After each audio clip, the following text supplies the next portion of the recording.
Hello everyone, again welcome back. Today we are discuss about blood grouping. ठीक है, तो आज हम ब्लड ग्रुपिंग के बारे में डिस्कस करेंगे। ऑलरेडी हमने लगभग ब्लड का आधा से ज़्यादा पोर्सन कंप्लीट कर लिया। इसके बाद बचेगा clotting factor and lymphatic system. Lymphatic system थोड़ा सा इंपॉर्टेंट है, ठीक है, तो उसको हम नेक्स्ट लेक्चर में डिस्कस करेंगे। आज केवल ब्लड ग्रुपिंग ही डिस्कस करेंगे। ठीक है, चलिए देरी न करते हुए फटाफट स्टार्ट कर लेते हैं। ब्लड ग्रुपिंग, ब्लड ग्रुप होता क्या है? ठीक है, as you know blood of human beings differ in certain aspect.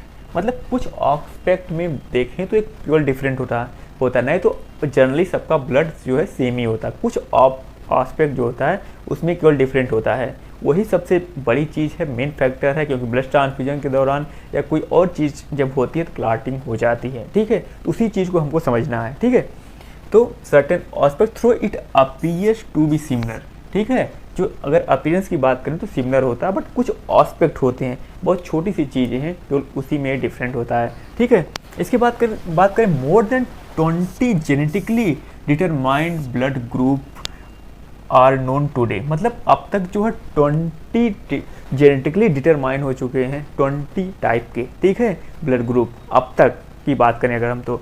इसके बाद है कि blood group discover was by Austrian scientist. एक चीज़ और आपको याद आ रही होगी, अगर आपने जेनेटिक्स पढ़ा होगा तो जेनेटिक्स ऑस्ट्रियन साइंटिस्ट, उसमें गेगार जॉन मेंडल थे। यहाँ पे कौन है? Austrian scientist Karl Landsteiner. ठीक है, कार्ल लैंडस्टेनर है इन 1901, ठीक है, 1901 में डिस्कवर किया था इन्होंने ब्लड ग्रुपिंग के बारे में। ठीक है, और इसके लिए इनको नोबेल प्राइज मिला था 1930 में। ठीक है, 1930 में इनको इसके लिए नोबेल प्राइज भी मिला था। ठीक है, इसके बात करते हैं हम एबीओ ग्रुपिंग की। एबीओ ग्रुपिंग होती क्या है? ठीक है, इसमें है ABO grouping is based on the presence और absence of two surface antigen on RBC A and B. ठीक है, इन्होंने सबसे पहले जब डिस्कवर किया तो इन्होंने आरबीसी के ऊपर कुछ एंटीजेंस, कुछ अलग टाइप की अपीयरेंस देखी, तो उन्होंने इसका नाम एंटीजन दिया। ठीक है, एंटीजेंस का नाम इन्होंने ए और बी रखा।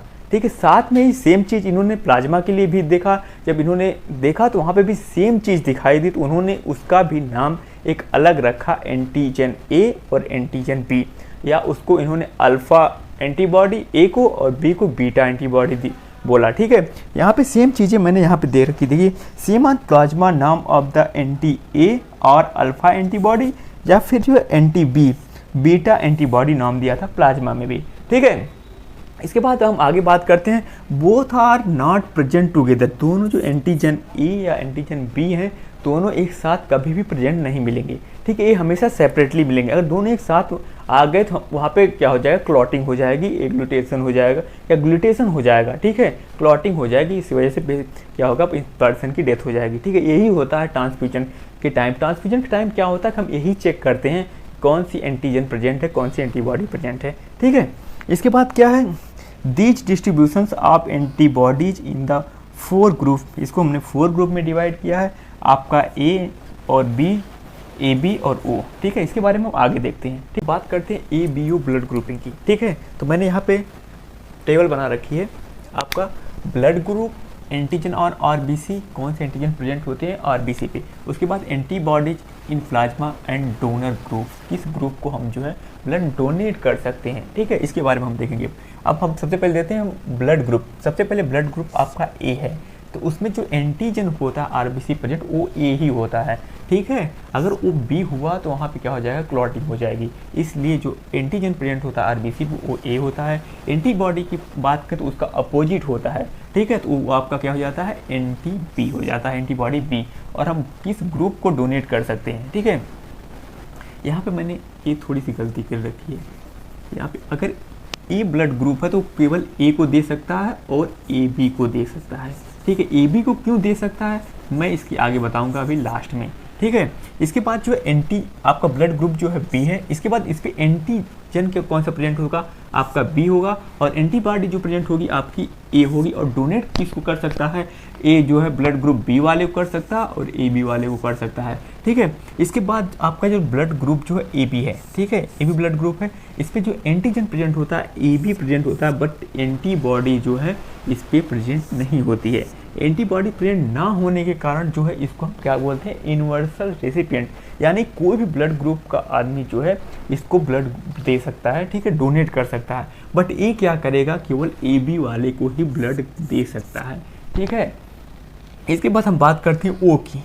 वो जो है सबको पता ही होगा और थोड़ा ही पढ़ रखा होगा किसी ने, तो ये जो वो आपका यूनिवर्सल डोनर होता है। ये क्यों होता है, ये जो होता है एंटीजन आपका जो प्रेजेंट होता है, इस पर कोई भी एंटीजन नहीं प्रेजेंट होता है, ठीक है। इस वजह से कोई भी किसी को भी ये ब्लड दे सकता है, ठीक है। आपका एंटीबॉडी जो प्रेजेंट होती है इस पर AB प्रेजेंट होती है, और डोनेट किसको कर सकता है, ये O को कर सकता है अपने सेम ब्लड ग्रुप को, उसके बाद A को कर सकता है, B को कर सकता है और AB वाले को भी कर सकता है, ठीक है। मैंने यहाँ पे एक फ्लोर चार्ट बना रखी है, आप देख रहे हैं, आप अगर आपको दिखाई दे रहा हो यहाँ पे एक ऐसा देखेंगे, अज्यूम करेंगे तो हर टाइप का दिखाई दे रहा होगा।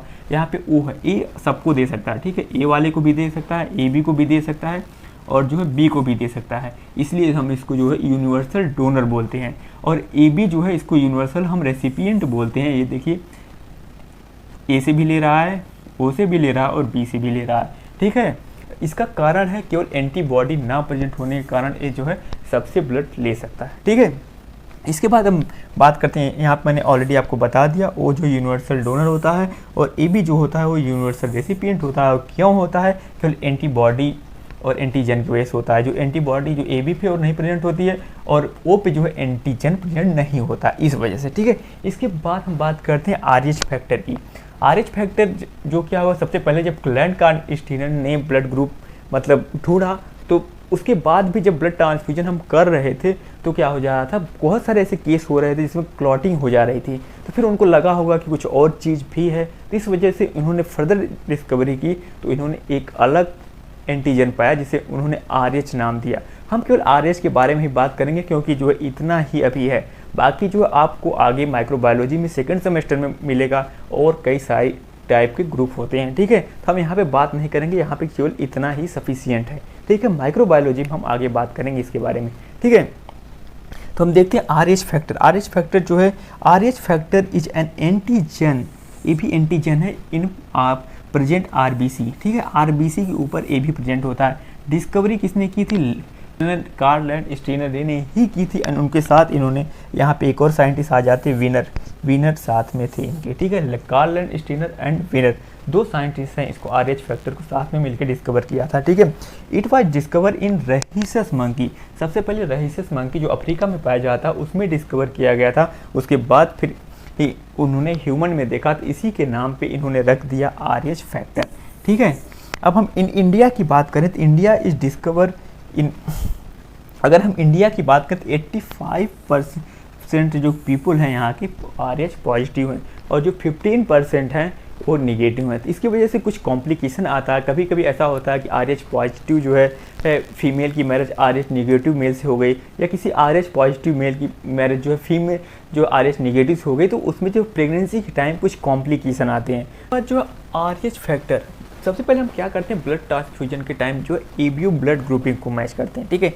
EBU ब्लड ग्रुप मैच होने के बाद इम्पॉर्टेंट है कि हम जो RH फैक्टर यानी कि RH जो एंटीजन होता है उसको भी मैच करें, उसके बाद ही ब्लड का ट्रांसफ्यूजन करें। RH अगर मैच नहीं करते हैं, दैट कंडीशन क्या हो गया कि कोई पेशेंट RH पॉजिटिव है और हम RH निगेटिव वाले का ब्लड उसको ट्रांसफ्यूज कर देते हैं, तो दैट कंडीशन में क्या होगा कि पेशेंट की डेथ हो जाएगी, क्योंकि क्लॉटिंग स्टार्ट हो जाएगी, ठीक है। उसके खिलाफ जो एंटीबॉडी बनना स्टार्ट होगी, एंटीबॉडी बनी तो क्लॉटिंग स्टार्ट हो जाएगी, क्लॉटिंग हो गई तो पेशेंट तुरंत क्या हो जाएगा, एक्सपायर कर जाएगा, ठीक है। तो ये ज़रूरी है कि RH को हम जो है क्या करें, मैच कर लें, क्रॉस मैच कर लें, ठीक है। उसके बाद होता क्या है, अगर RH निगेटिव मदर है और उसकी जो मैरिड वो क्या होती है RH पॉजिटिव से हो जाती है, ठीक है, तो क्या होगा कि उनका जो फर्स्ट बेबी होगा, जब फर्स्ट प्रेगनेंसी होगा तो उसमें तो कोई दिक्कत नहीं आएगी, वो नॉर्मल होगा। बट होता क्या है कि जब प्लेसेंटा जो है मदर के बॉडी से डिटैच होता है तो हो सकता है मे बी थोड़ा ब्लड जो है एक्सपोजर हो जाए, मतलब होते टाइम दोनों का ब्लड एक साथ दोनों में मैच हो जाए। अगर उस टाइम अगर मैच हो जाता है तो क्या होगा कि जो मदर की जो बॉडी है वो RH पॉजिटिव के खिलाफ जो है एंटीबॉडी बनाना स्टार्ट कर देगी। जब एंटीबॉडी बनाना स्टार्ट कर देगी तो जब सेकेंड प्रेगनेंसी होगी, ठीक है, तब उसमें दिक्कत आएगी। तब उसमें होगा क्या कि अगर मदर जो है सेकेंड बार प्रेग्नेंट होती है और उसमें जो है RH पॉजिटिव के खिलाफ जो है एंटीबॉडी बन रखी है, तो उसमें क्या होगा, RH जो निगेटिव मदर और RH पॉजिटिव जो है बेबी जब आएगा तो क्या होगा, एंटीबॉडी बनना स्टार्ट हो जाएगी। दैट कंडीशन में क्या कंडीशन एराइज होगी, तो वहाँ पे क्या हो जाएगा, जो फीटस होगा, जो बेबी हो जाएगा, वो क्या हो जाएगा, सीवियर एनीमिक हो जाएगा और उसको जॉइंडिस हो जाएगी। ठीक है, अगर पहले ही पता चल जाता कि इसमें बहुत सारी चीज़ें होती हैं, अगर पहले ही पता चल जाए कि मदर जो RH निगेटिव है और फादर RH पॉजिटिव है, तो बहुत सारे इम्यूनोसप्रेसेंट होते हैं जो दिए जाते हैं, चीज़ें जो है क्लियर की जा सकती हैं। बट ऐसा होता है कि बहुत टाइम ऐसा होता है कि बहुत सारे लोग जो है इलिटरेट होते हैं, कम पढ़े लिखे होते हैं, तो वो इन चीज़ों पे ध्यान नहीं देते हैं, तो इनके लिए कॉम्प्लिकेशन सबसे ज़्यादा होती है। ठीक है, मेडिकल फील्ड में जो सबसे ज़्यादा, अगर मैंने अब तक जो देखा है अपने क्लिनिकल एक्सपीरियंस के अकॉर्डिंग मैं बता दूँ, सबसे ज़्यादा जो प्रॉब्लम्स इलिटरेट लोग जो पढ़े लिखे कम हैं उनके साथ सबसे ज़्यादा प्रॉब्लम होती है। ठीक है, इसके बाद जो हम इस कंडीशन को क्या बोलेंगे, जो RH अगर पॉजिटिव जो फादर है और RH निगेटिव मदर है, उनका सेकंड बेबी होगा तो क्या हो जाएगा, सीवियर एनीमिक हो जाएगा और उसको जॉइंडिस हो जाएगा। तो उस कंडीशन को हम क्या बोलेंगे, उस कंडीशन को हम बोलेंगे इरेथ्रोब्लास्टोसिस फेटालिस। इरेथ्रोब्लास्टोसिस फेटालिस बोलेंगे दैट कंडीशन को। वो बेबी क्या होगा, आपका इमेच्योर पैदा होगा। ठीक है, उसकी जो है बर्थ होती भी है तो बहुत ज़्यादा इमेच्योर होगा, बेबी होगा तो बहुत ज़्यादा इमेच्योर होगा। ठीक है, तो हमने ब्लड ग्रुपिंग के बारे में देख ली, ए ब्लड ग्रुपिंग के बारे में देख लिया और हमने जो है RH फैक्टर के बारे में देख लिया। हम अगर बात करें फर्स्ट सेमेस्टर के अकॉर्डिंग, एनाटॉमी और फिजियो के अकॉर्डिंग, तो ये NF है। ठीक है, और एक क्वेश्चन जब भी आएगा तब आपका फिजियोलॉजी में आएगा, एनाटॉमी में नहीं आएगा। ठीक है, वैसे इसके चांसेस होते हैं कम, बहुत कम आने के, क्योंकि कुछ चीज़ें इसमें पूछी जा सकती हैं, वो MCQ में पूछी जा सकती हैं, कुछ एंटीजन से रिलेटेड या RH फैक्टर से रिलेटेड, या किसने डिस्कवरी की थी और इनका जो है किस सन में डिस्कवरी हुई थी, ये चीज़ें बस आ सकती हैं, इसे बहुत ज़्यादा इंपॉर्टेंट नहीं है। ठीक है, MCQ और बहुत शॉर्ट टाइम में क्वेश्चन आने की प्रोबेबिलिटी है यहाँ से। इसके बाद हम लिम्फेटिक सिस्टम और क्लॉटिंग मैकेनिज्म देखेंगे, वो जो है ज़्यादा इंपॉर्टेंट है, वो क्वेश्चन पूछा जा सकता है। ठीक है, तो अगर वीडियो पसंद आया तो प्लीज़ लाइक करना, और कोई चीज़ ना समझ में आई हो तो आप कमेंट करके पूछ सकते हो, और अभी तक चैनल को नहीं सब्सक्राइब किया तो प्लीज़ सब्सक्राइब कर लेना। और हाँ, डिस्क्रिप्शन में मैंने टेलीग्राम चैनल का लिंक दे रखा है, जहाँ पे अगर आपको नोट्स चाहिए तो मैं नोट्स भी डाल दूंगा, क्योंकि मैंने ऑलरेडी नोट्स बना लिए इन चीज़ों के। ठीक है, तो ठीक है, मिलते हैं नेक्स्ट वीडियो में। Thank you.